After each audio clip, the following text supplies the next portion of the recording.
A good evening, coming to you straight from Kampala here at Broadcast House.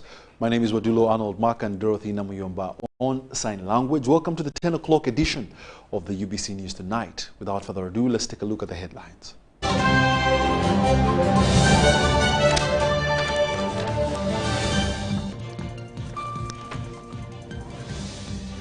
First Lady Janet Museveni commissions infrastructure at Ruhama Secondary School. And the Deputy CDF called for vigilance and discipline during the launch of the Interforces Drills competition.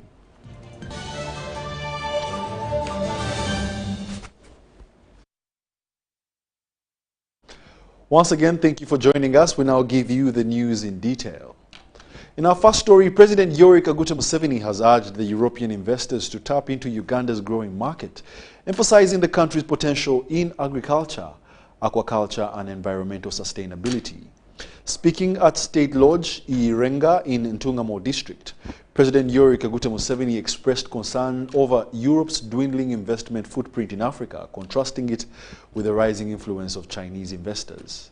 President Yoweri Kaguta Museveni also praised European leaders who already established in Uganda, including liquid coffee production, avocado exports, and medical waste solutions, pledging government support to bolster these investments. He also unveiled a strategic plan to restore degraded wetlands by relocating farmers to the peripheries for sustainable fish farming before criticizing swamp rice cultivation for harming the Nile River's tributaries.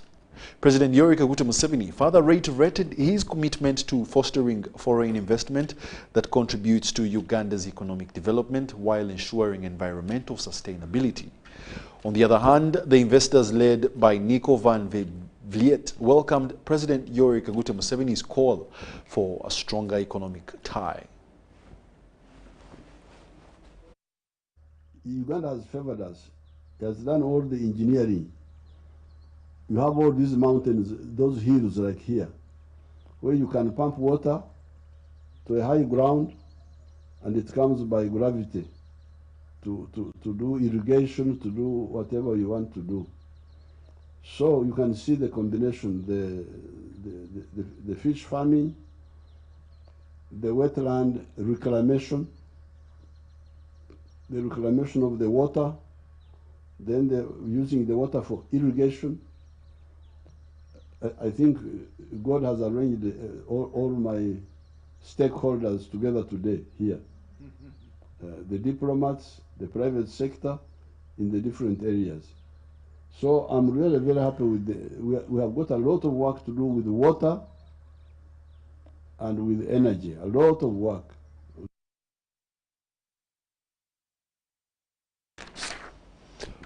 President Yoweri Kaguta Museveni has issued a strong warning against sectarianism, stressing that any leader or individual engaging in divisive practices should face arrest.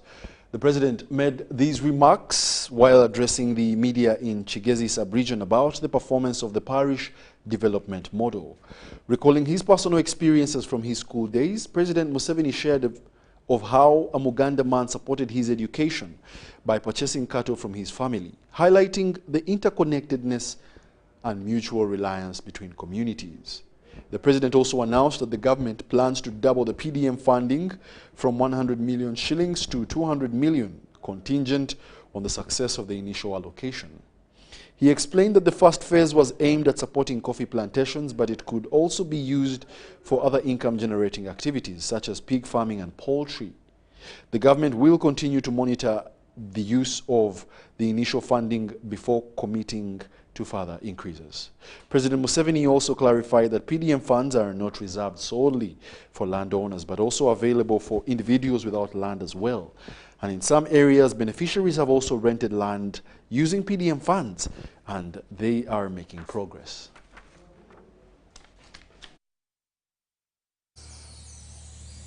You were elected on a sectarian basis. First of all, you can go to jail, but you can also be removed from leadership. But let's get the law. So those people who are doing that, you should denounce them. You yourselves should not tolerate them. But there will be a solution for it, which it will have to be crushed completely, either peacefully by talking or by harsher methods. Because it is Ba'anabibel Shuba. This is what the Bible calls false prophets. Because sectarianism, what are you telling me?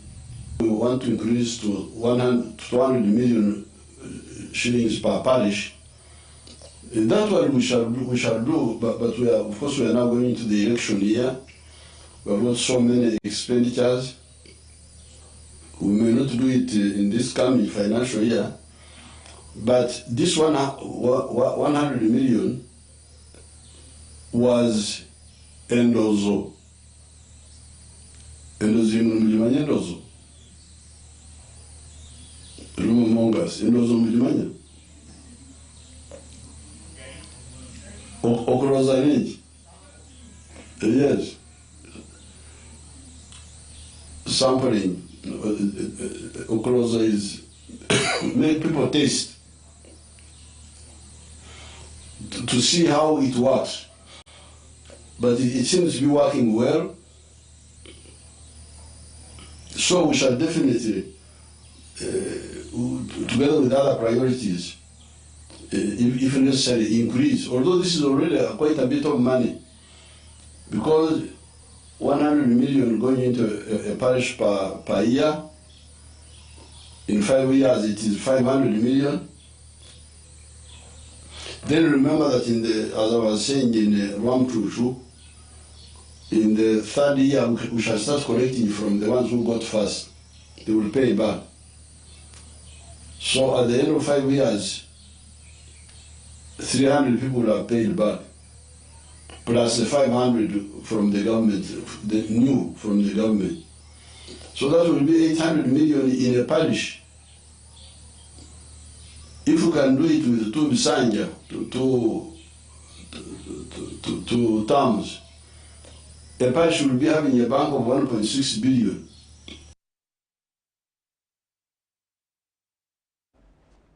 And in more news, President Yoweri Kaguta Museveni has emphasized the need for institutions of higher learning to train more human resource as a vehicle to socio-economic transformation of Uganda. The president says that human resources are more important than natural resources because natural resources can't exploit themselves. The president made these remarks in the speech read for him by the Prime Minister of Uganda, Robina Nabbanja, at the 20th graduation ceremony of the Uganda Pentecostal University in Fort Portal City, Kabarole District. Today, the Prime Minister of Uganda, Robina Nabbanja, represented the President at the 20th graduation ceremony of the Uganda Pentecostal University in Fort Portal City in Kabarole District. President Yoweri Museveni, in a speech read for him by the Prime Minister of Uganda, Robina Nabbanja, Museveni emphasized the need for institutions of higher learning to train more human resources as a vehicle to socio-economic transformation of Uganda. Museveni says human resources are more important than natural resources because natural resources cannot exploit themselves. Gold cannot mine itself out of the ground. Electricity cannot harness itself from the river and come walking to your house. Somebody must harness that electricity. Therefore, the problem of Africa is not the lack of natural resources. The problem of Africa is developing the human resources to exploit the natural resources. Museveni cited China, Japan, and India as global powers because of their human resource development capacity. They are more prosperous than an oil-rich country like Saudi Arabia. China has now become a global power, and so is India. Why? It is because of their respective human resources. Museveni also called on universities to prioritize the teaching of science courses and encourage those in humanities to reorient themselves towards acquiring practical skills and competencies. A society is said to have progressed when it has mastered a higher level of acquisition of science, technology, and managerial skills. This is the primer for development. The Prime Minister Robin Anabanja re-echoed her campaign against head teachers who charge fees in government schools. Kusasuza abaana baitu abanaku ebisalo mu masomero ga gavumenti habwokuba abaana abakusinga barugiremu. Statistics zenyina hano zikwolekya mu Western region na muno hano Toro abaana ebichweka 30 bonka nibo bakwika mu P7 bamazire ku P1. That is dangerous. Illegal charges in our schools, and this must stop. All the brains had run into exile.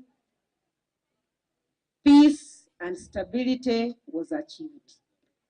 And after that, the president has embarked on quality service delivery to the citizens of Uganda and fronting education as one of the weapons. A total of over 500 students obtained diplomas and degrees at the ceremony, which was also attended by the Deputy Chief Justice, Richard Butera.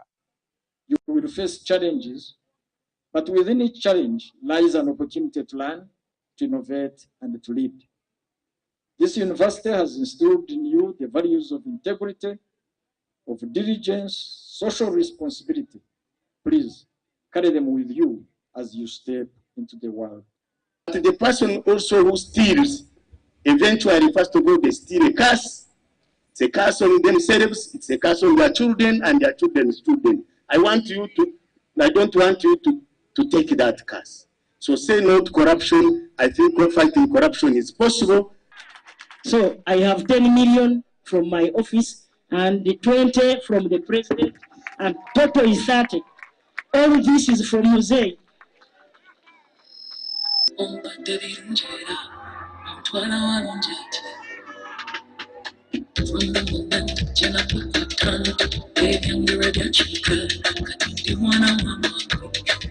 down. Roll it down. Let's go back, our dear brothers.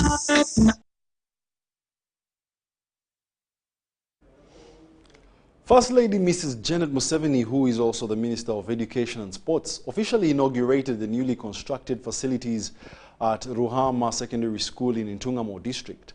The facilities were built under the Intergovernmental Fiscal Transfers for Results Program and donated by Tororo Cement Limited.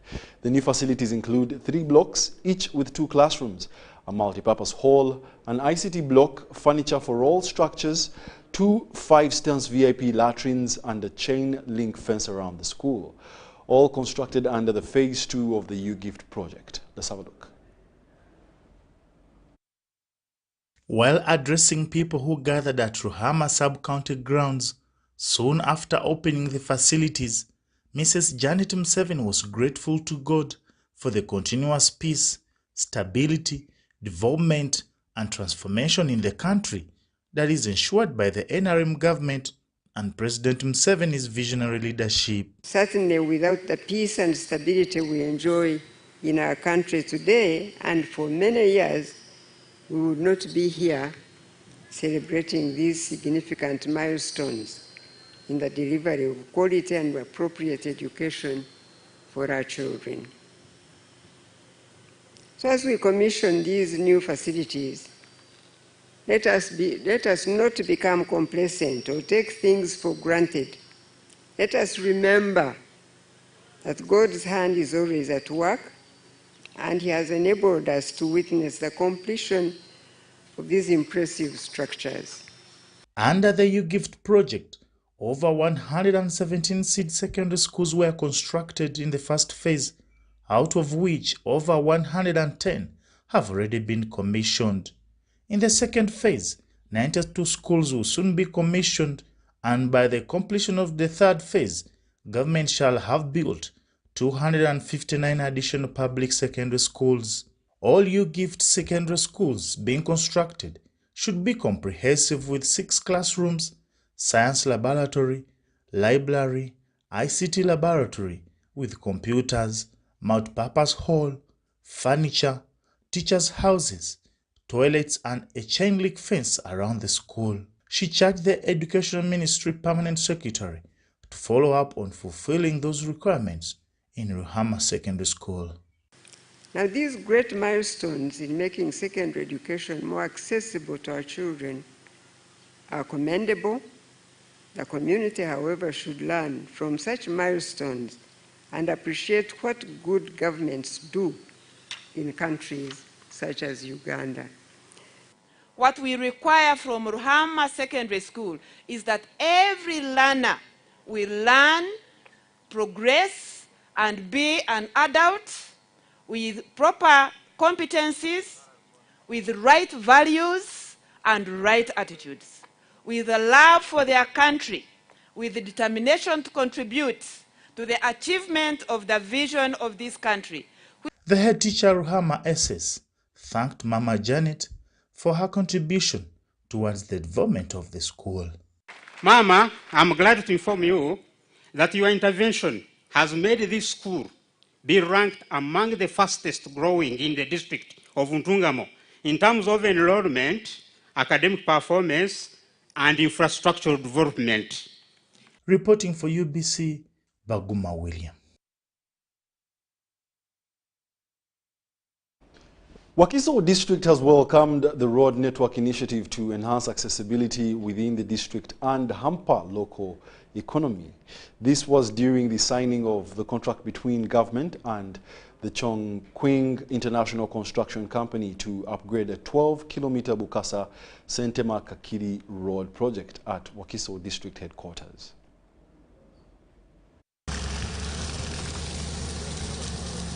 Wakiso District has welcomed a new road project aimed at improving accessibility and boosting the local economy. That is bad. I hope it will not happen. The government has awarded a 66.2 billion Ugandan shilling contract to Chongqing International Construction Corporation to upgrade the 12-kilometer Bukasa Sente Makakili Road. The road is about 12.93 kilometers and it will cost 66 billion Uganda shillings. The beauty of it is that all the money we have it. And for instance, next week they are going to start the processes of transferring the 30% of the advance payment. State Minister for Kampala, Kabye Chofa Togabye, urged contractors to expedite construction to ease traffic congestion and enhance connectivity. You know, this road is one of the roads which get a lot of jam every evening, not only every day, not only weekend, but every day, every evening and in the morning. So it delays a lot of people and it kills a lot of people's time, the transaction time. Now, we designed these roads as a reliever to relieve off such pressures on the main trunks and also to increase connectivity and mobility within the hinterland of these districts. So we plan to have over 130 kilometers for Wakiso District. Wakiso's Chief Administrative Officer Alfred Mailinga highlighted the project role in improving transportation and development. I'm happy today we have at least signed a contract for one project. That's Bukasa Sente Makachiri Road, 12.1 kilometers, a paved road, beautiful tarmac road. We've done it, and the works, we are going to agree. The minister has already directed that within 1 month, the contractor should have mobilized, and we are going to hand him the site. So it's a benefit for the people of Wakiso. The 18th month project is funded by the government and the World Bank. Bantu Majabe Semambo and Ivan Juko, UBC News. And furthermore, over 5,000 residents from 3 villages on the fringes of the Kagombe Central Forest Reserve in Kagadi District, led by the MP Tinkasimile Barnabas, have petitioned the High Court over their eviction by the National Forestry Authority, NFA. The affected residents are accusing NFA and Kagadi District authorities of evicting them from their 3,000 hectares of ancestral land, leaving them with nowhere to stay. Details in this report. Thousands of people residing around the Kagombe Central Forest Reserve in Kagadi District are facing eviction Over 5,000 residents from the villages of Nyamalembo A, Nyamalembo B, and Nyamalembo C, led by MP Barnabas Tinkasimire, have petitioned the High Court over their eviction by the National Forest Authority. During a meeting with Assistant High Court Registrar Hoima Bamwite Emmanuel and lawyers for a site visit to the Kagombe forest today, the affected residents, together with their councillor Kato Matia, accused the NFA and Kagadi district authorities of evicting them from their 3,000 hectares of ancestral land, leaving them without homes. The NFA sector manager for the Budongo system range stated that at least 80% of the depleted Kagombe Forest Reserve has been restored through the tree planting campaign and evictions from the gazetted forest reserve. He added that only those with fresh crop plantations in Kagombe were evicted. Kagombe was degraded to about 13%, but now we have recovered the Kagombe up to close 90%. So we can't allow it to go back and again be destroyed. Those people are supposed to stay in the area where they were because court ordered for a status quo to be maintained. The RDC Kagadi, Lilian Ruteraho, thanked NFA, WWF, and the World Bank for funding the restoration of Kagombe while warning residents against the forest encroachment. We are really very grateful as the leadership of Kagadi district for National Forest Authority in restoring the forest here in Kagombe. Buyaga West MP Barnabas Tinkasimire criticized the NFA and Kagadi RDC Lilian Ruteraho for evicting over 5,000 residents from the three villages. He said they lost crops such as coffee and maize, as well as their homes, which led them to seek legal redress through the High Court. Joseph Chigozigola and Andrew Musinguzi, UBC News. Residents of the Karamoja sub-region have raised concerns over stockouts, poor patient handling, and the lack of essential facilities such as an X-ray machine and mortuary at Moroto Regional Referral Hospital. These challenges have led to some patients dying while being referred to St. Kizito Maternity Hospital in Napak District. Motor Regional Referral Hospital Director Stephen Pande has assured residents of the Karamoja sub-region that the Ministry of Health is addressing the issue of the X-ray machine and the mortuary at Moroto Regional Referral Hospital. Indication that the Ministry of Health is going to give us a brand new X-ray, which is going to be given. Actually, even Kotido is this is, I think, news to Chairman Kotido. We are supposed to get an X-ray for Moroto Regional Forest and another X-ray for Kotido District. Moroto was allocated 1.5 billion for the mortuary, yes, and some money for the ICU. Yes. This was during the community baraza organized by the hospital that was aimed to bridge the gap between locals and medical staff. 1.5 billion. And then every time we're having stockouts, it's especially prone in places like maternity ward. Sometimes they make mothers buy gloves, otherwise you're not attended to. Imagine mothers in labor, and then you're told if you can't bring gloves. 43 million, and that money does not come to the hospital. It does not enter the accounts of the hospital. It is managed at the national medical stores. What is our work? When director gets a letter that your hospital has been allocated 1.5 billion.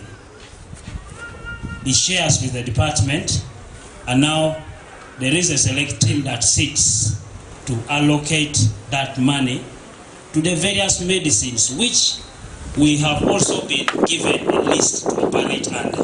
Technicians are few. You sit from morning to sunset. You can even collapse. For me, when they tell me to go to the lab, I feel like the disease has increased. Depending on the number of tests that has been requested, sometimes there's delay. Because we are looking at that time, these 4 tests can take you about 3 hours. Karamoja come as a last resort at the Ministry of Health after other regions where big shots come from have been addressed. You come to Karamoja here, Kotido 1, Moroto 1, Nagapriprit 1. The district that benefits the Karamoja most at least gets 2. No district has had more than 2 facilities upgraded to Elizabeth here. Moroto Regional Referral Hospital was established in 1940 and upgraded in 2009. Treats patients from the 9 districts of the Karamoja sub-region, as well as parts of Teso, West Pokot, and Turkana in Kenya.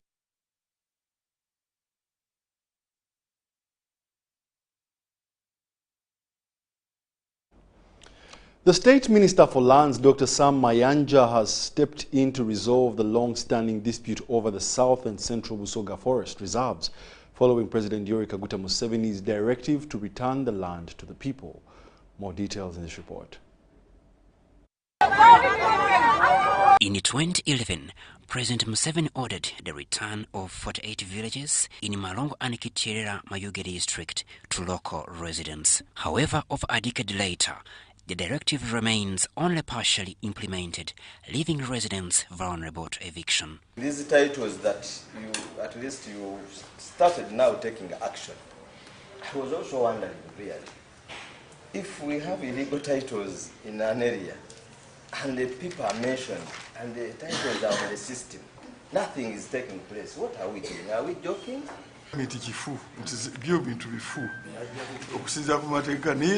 Tubiraba tuwibiri byajja bitya gyebiri eddala gyebiri ku system.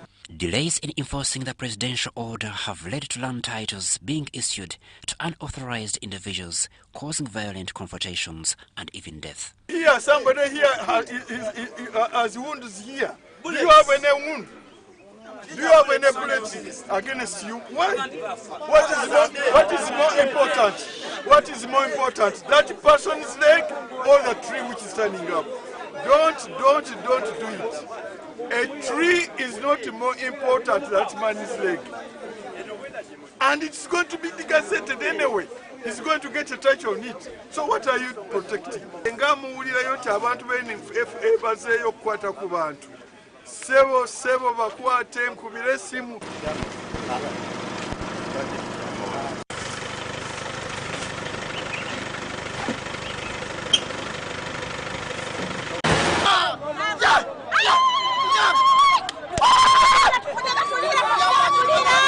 State Minister for Lands, Dr. Sam Mayanja, met with Mayuge district leaders to discuss strategies for implementing the directive and resolving land disputes. Something that was discussed in Parliament way back in 2022, and the Prime Minister gave a directive. So if up to now these titles are on the system, whom should we blame? Anyway, they have arrested these people who have deliberately came and connived with the Minister of Land, and some small connived people to be booked. Crispus Arinitwe, Jamil Sekaja, UBC News.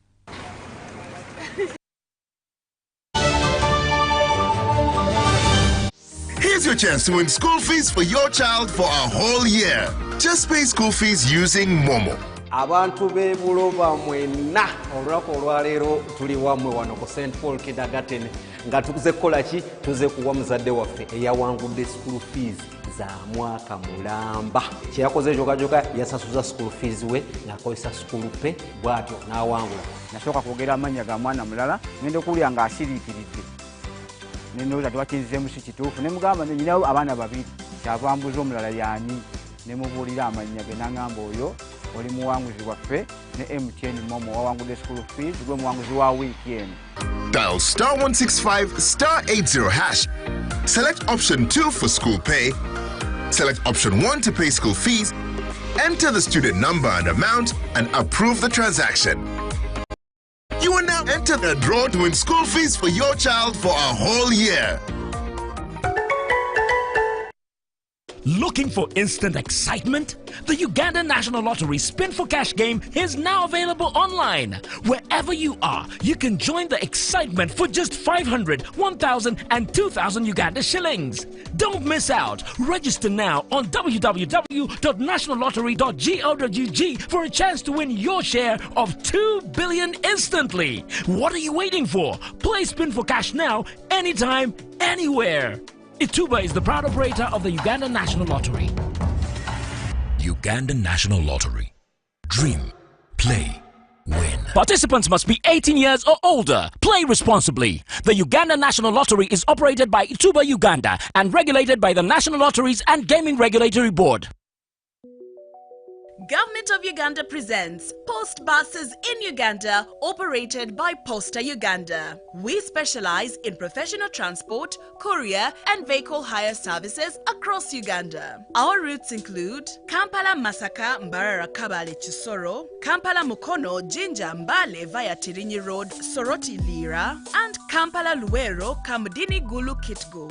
Our main offices are located at the Post Office Head Office on Kampala Road, with booking services available at counters 23 and 24 at the General Post Office. You can also book at designated district post offices along our routes. For inquiries or bookings, please contact us on 0751 684 184. Posta Uganda. We deliver trust.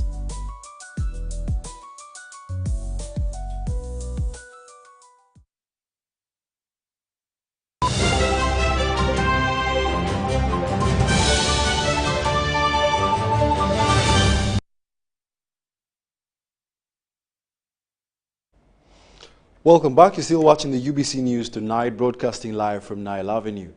The Joint Clinical Research Center at Dubois, in partnership with Asia Biotherapeutics, has treated its first patient using cutting-edge stem cell therapy, marking the official opening of the Regenerative Medicine Center, the first of its kind in sub-Saharan Africa. Our reporter Crispus has the details. Stem cells are undifferentiated cells which can be obtained from the bone marrow, blood which remains in the umbilical cord after birth, skin and other sources. Once cultivated in a laboratory, they are then developed into various cell types to repair or replace damaged tissues. This treatment is suitable for patients with age-related conditions, spinal concerns, liver diseases, blood cancers, joint injuries, and neurological disorders, among others. Successful treatment of Dr. Eli Karohanga will demonstrate the remarkable potential of advanced cellular therapies in enhancing health and well-being. Our golden cell, which Sisi was trying to explain, is actually derived from human bone marrow. And this offers a unique opportunity to rejuvenate the body at a cellular level, stimulating regeneration, modulating the immune system, and reducing inflammation and even minimizing.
Nation hungry for truth, a world where every story matters.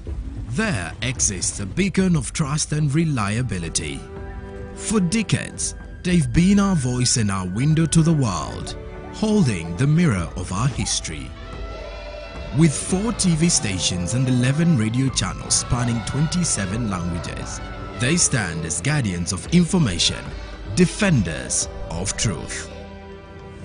With Mascari Heritage Advantage, they uphold every citizen's right to reliable and free information. Their archived stories shaped our past and illuminate our present. Yet now, As new challenges arise and the world evolves, their mission faces its greatest test yet. Be part of our journey and let's navigate the unknown, uncover the untold, and safeguard our future together. Tune into your public broadcaster, for it is the intersection of trust and truth. Because to UBC, your story, every story, and every voice matters. UBC, inspiring Uganda. Agriculture is Uganda's economic backbone, employing about 70% of the working population and contributing 20% of the GDP. As the world becomes a digital global village, ICT has proven to increase productivity in the agricultural value chain. UCUSAF, through its Strategic Plan 3, recognizes the importance of access and usage of ICT-based tools, information and knowledge for farmers by providing them the needed skills to live, learn, work and participate in a digital society. We came up with a project which we took to UCSAF, and we're happy that UCSAF supported it. That project is called ICT for Farmers. What did we get from ICT for Farmers? We managed to skill up to 100,000 farmers.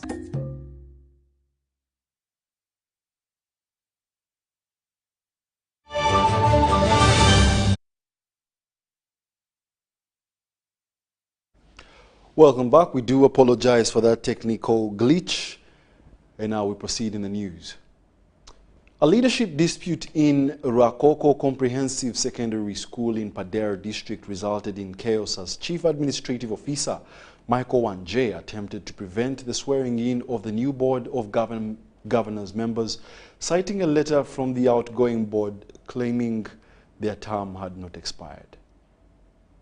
The swearing-in event of the new Board of Governors of Rakoko Comprehensive Secondary School was disrupted by the Chief Administrative Officer Michael Wanje, citing a letter from the outgoing board claiming their term had not expired, leading to heavy police and UPDF deployment. Education Act 2008, our term shall expire in July 2022. Our membership has never been withdrawn or suspended. I and members of the board were however shocked to learn that ABC 2008 had planned to inaugurate a new Board of Governors on 13th February 2025, yet our term has not expired.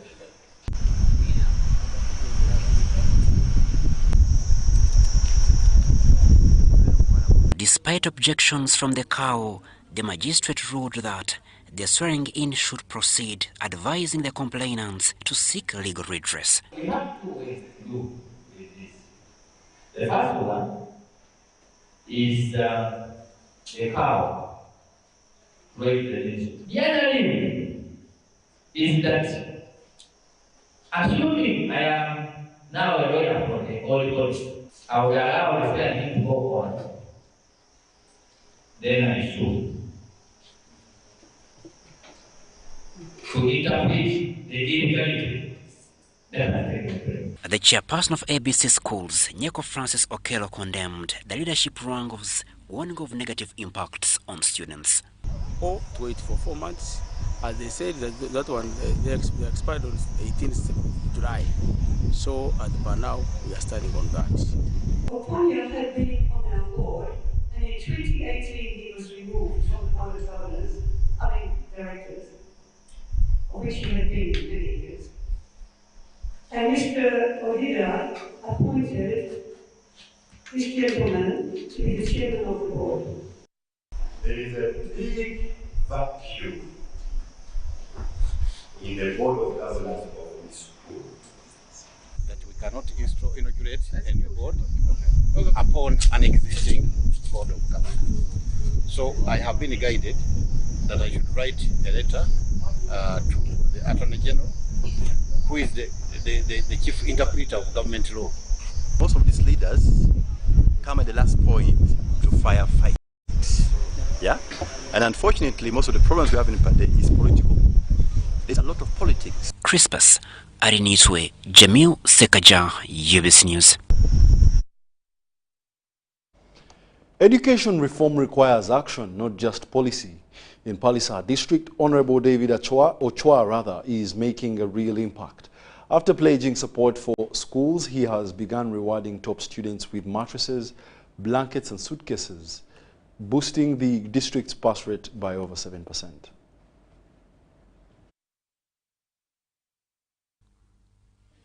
For years, Palisade District struggled with low exam pass rates. However, after targeted education workshops and Honorable David Ochoa's support for outstanding students, the tide is turning. Top performers from every school in the district are now being rewarded. To encourage others and motivate those who are still studying to work hard, to qualify for further studies, for example, to S1.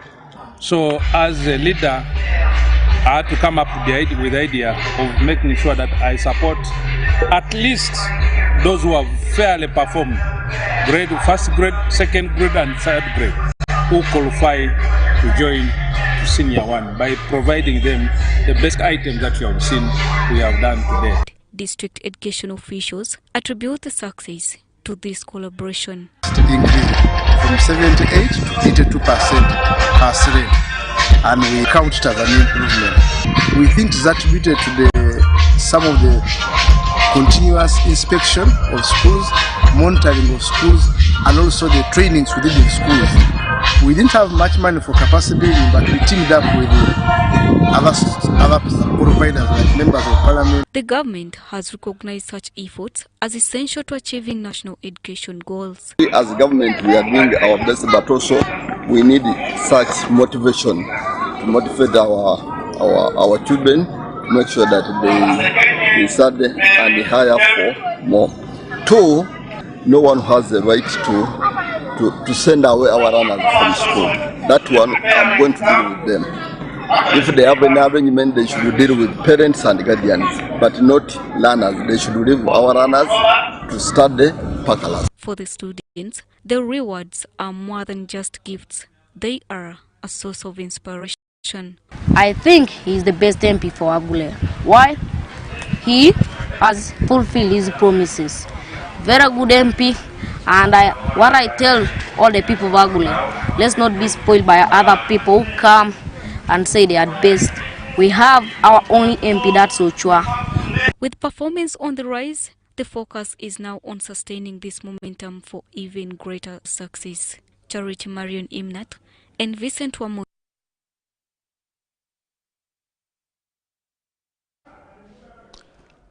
Kapelebiong district authorities have named 3 major challenges retarding academic performance of learners in primary school. According to the district education officer Stephen Olinga, the poor performance of learners is as a result of feeding, which is poor, shortage of teachers and inadequate classrooms, among others. We have details. Kapelebiong district continues to struggle with educational challenges which hinder students' performance.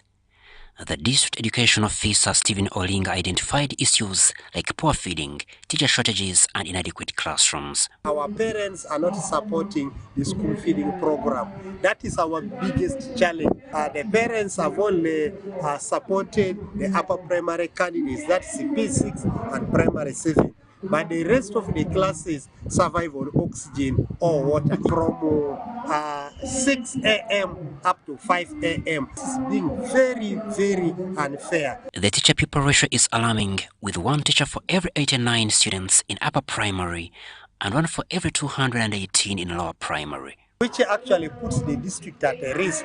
When I compute with the gaps covered, we need about 385 teachers more to bring the ratio for learners 1 to 55. The local leaders, including LC5 chairperson Francis Akorokin, noted that 15 out of 41 government-aided primary schools lack proper classrooms. Out of 41, 15 of the primary schools only have 6 classrooms. The 7th classroom studies in a tree. We have tried to communicate to the parents, to try to engage them to support the feeding processes for these children at school. we have not made yet a better headway into it. So that has affected the concentration levels of the children, especially for afternoon lessons. They don't have money, they don't even have land, and because of now the climate, so they cannot even eat, they cannot even get food that they can sell. Deputy Resident Commissioner Emi Ojirot cited the lack of support from parents in the Achua and Kapelebyong regions. The side of Obalang, I've seen how those parents in those areas have supported the education system in their area. So I do therefore request even those people from Great Obalang, Great Achua, Great Kapelebyong to make sure they should come out and support the teachers, support their children, support the government to make sure that the education system is improved. The area MP Jacinta Atuta vowed to support education initiatives in the district, including sponsoring students through her bursary. Out of the 22 pupils, I normally sponsor those that become the best. For us as leaders, we are going to do whatever it takes. We are going to implement laws to ensure that these parents support their children. Because there's no one who's going to come and support the children other than them. Crispus Arinitwe, Delax Ime Alomo, UBC News. Recently hosted a groundbreaking event that captivated many. The extraordinary fusion of spirituality and innovation was the grand finale of the Divine Quiz organized by the TTD Balaji Temple in partnership with Advaita Jitha Mandali. It featured the first ever Dasavatara Lasa show of the 10 incarnations of Lord Vishnu illuminating the skies. More details in this report.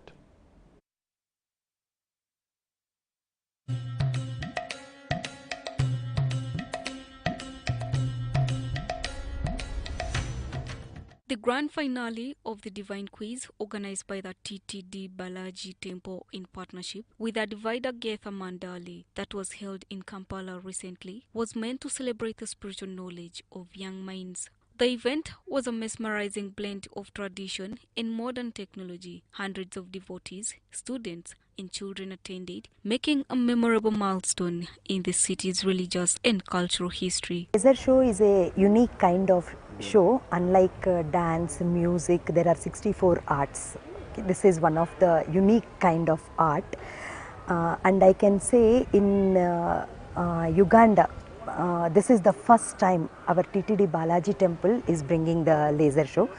Especially if we talk in the spiritual area, I can say this is the first of its kind in the whole of Africa. Okay.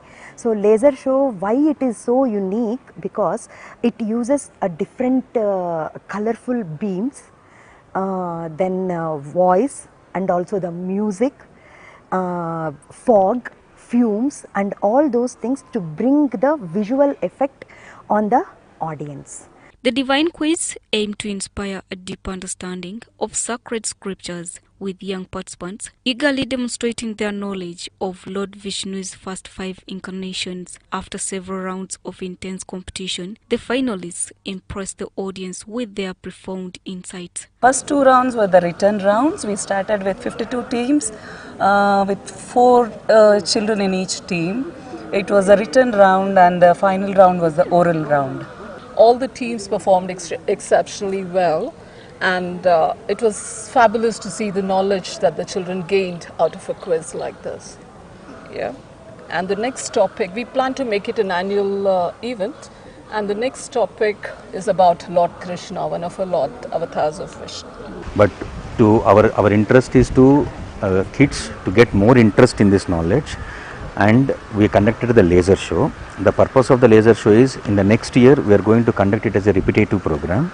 So next year we expect 1,000 kids to participate in this program. So by way of participating, they understand the epics of the Indian origin. That is the whole interest is about. That is the whole our thought process is about. The event also saw the launch of a quarterly magazine entirely written by children, showcasing their spiritual insights and creativity. So we want them to have a brief introduction of our culture. That is why we are building the temple. And this temple is not only for the prayers, it is a center for the cultural activities, which can give it to the next generation of the people. Because it is not for one generation, the present generation, it is for the next generation as well. Next many generations. We want to encourage the children. That is why we thought of inaugurating a book, quarterly journal on behalf of our temple, where regarding our culture and our epics, the children will be initiated to write the articles, and it will be published in this book. We will release this book quarterly. We will be releasing this book every quarter, but all the articles in this one will be written by the children. Chants of Govinda filled the air as a reminder of the spiritual fulfillment that resonated through the gathering. The success of the Divine Quiz, the inaugural laser show, and the magazine launch have set a new benchmark for devotional events in Kampala.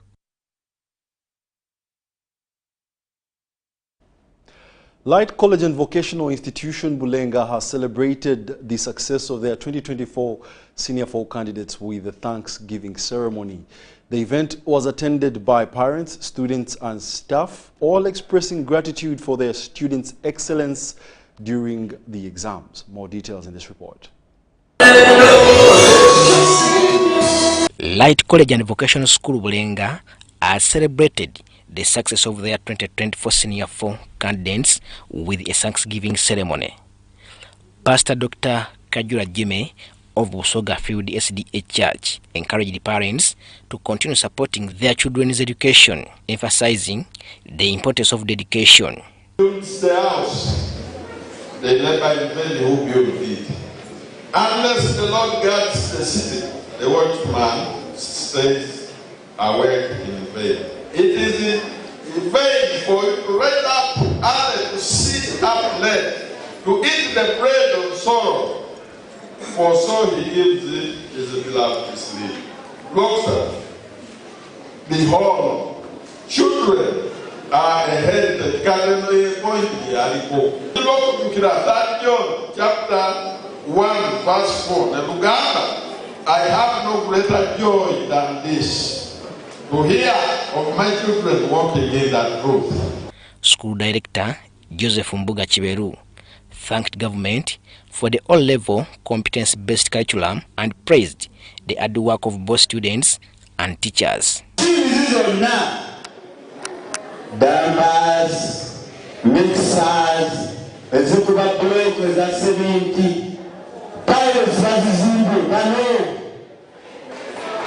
Abana bajya wale bulu baje pilots kuchwalani n'abalala. Biwango na practically abana forma nga plumber, electrician, builder, uzesibayini.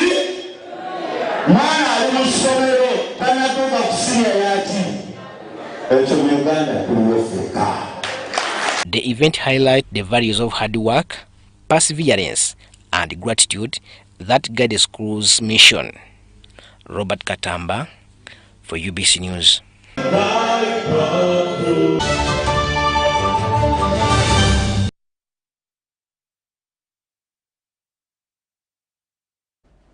And in the world of business, the Minister for Science, Technology and Innovation, Dr. Monica Musenero, has launched the Bukedi Development Strategic Plan aimed at eradicating the biting poverty in the region. The plan focuses on boosting the local economy by promoting coffee and cocoa as key cash crops in the region. We have details on this report.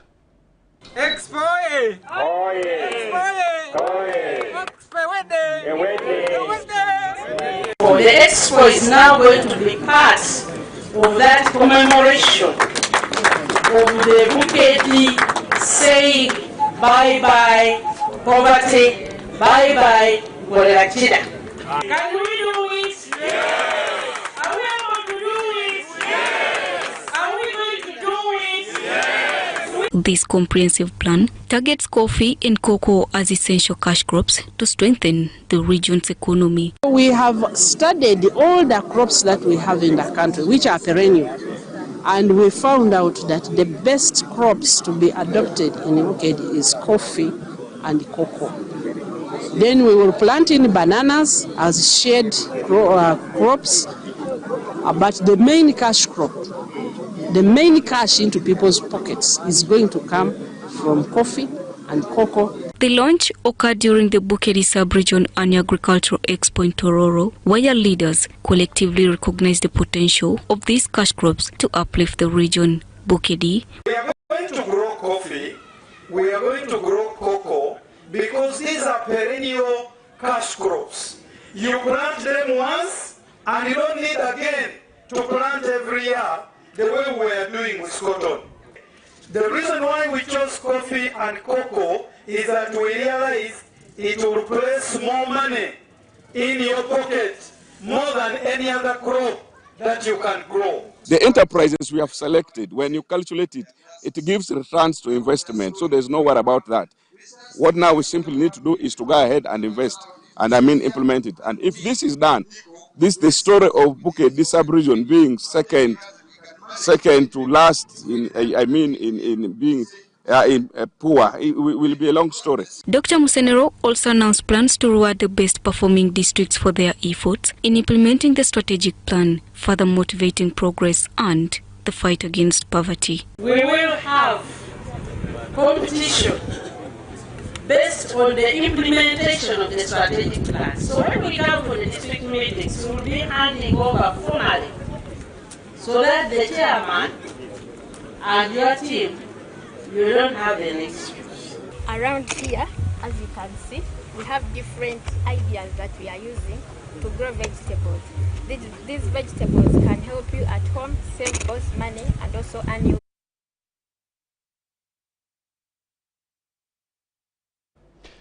Uganda, which is home to 53.9% of the world's remaining mountain gorillas, is a leader in wildlife conservation, which is vital for both the environment and the economy.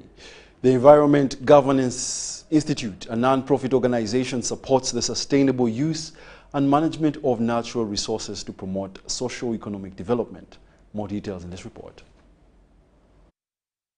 The Environment Governance Institute is working in Buhoma and Luhije sub-counties, supporting local communities with sustainable livelihood projects such as beekeeping and mushroom farming to diversify incomes in Bwindi conservation area. We are working with the 210 households, and out of the 210 households, we get 1,600 individuals in these households, and they are organized within groups, and in these groups they are doing different enterprises. Others are doing beekeeping, others are doing mushroom growing, others are basically focused on entertainment, and ensuring that we have the Batwa as part of the community that we are working in. Environment Governance Institute, in collaboration with the Uganda Wildlife Authority, is addressing the challenges in Bwindi Impenetrable National Park, including poaching, encroachment, and fires. Over 1,000 people, including the Batwa, have been educated on conservation efforts to protect the park. First, we had to ensure that they understand what is the value of conservation.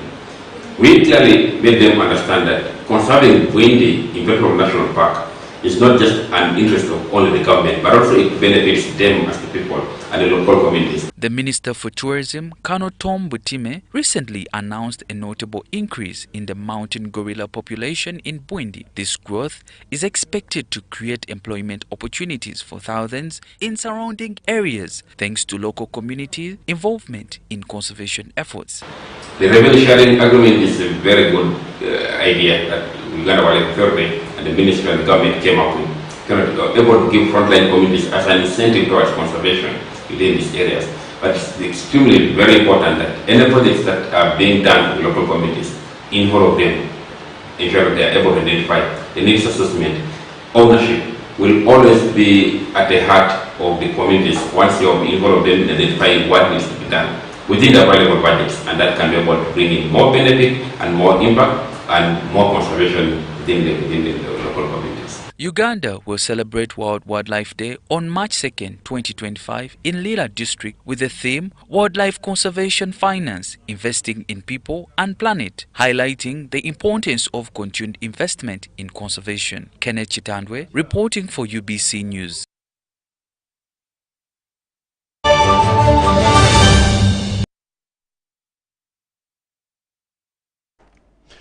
And in the world of sports, Uganda Olympic Committee has held its 9th graduation ceremony at which 289 participants in the sports administrator course and the Advanced Sports Management course program graduated. More details in this report with our reporter.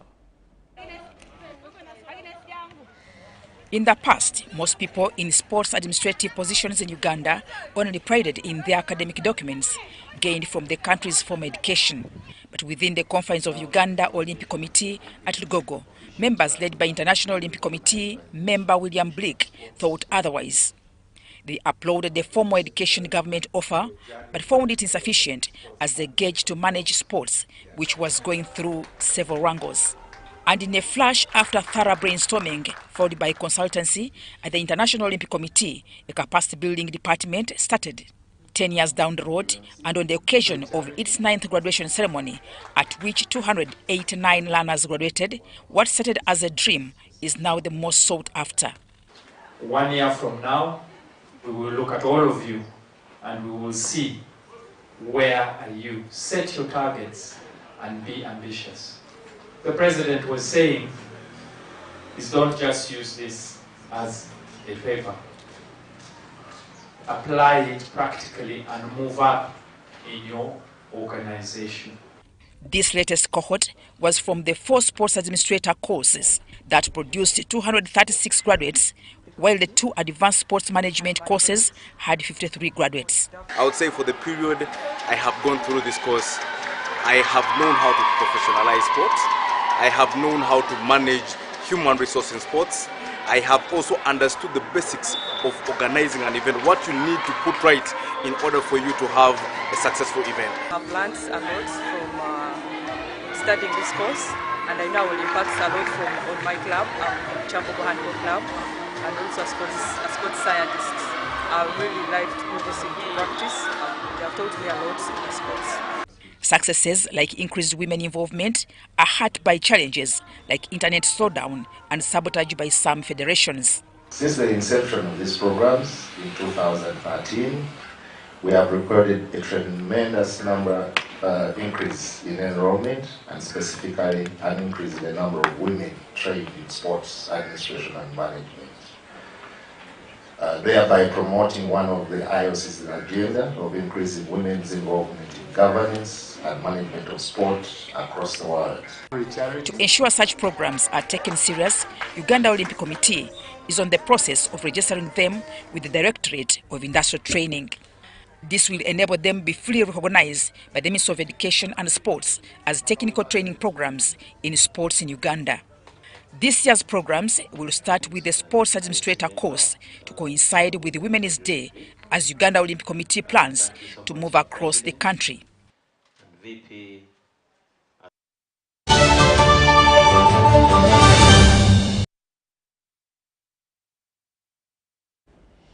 And that brings us to the end of our 10 o'clock edition of the UBC News Tonight. My name is Wadulo Mark Arnold and Dorothy Namuyomba on sign language. Do have a lovely night.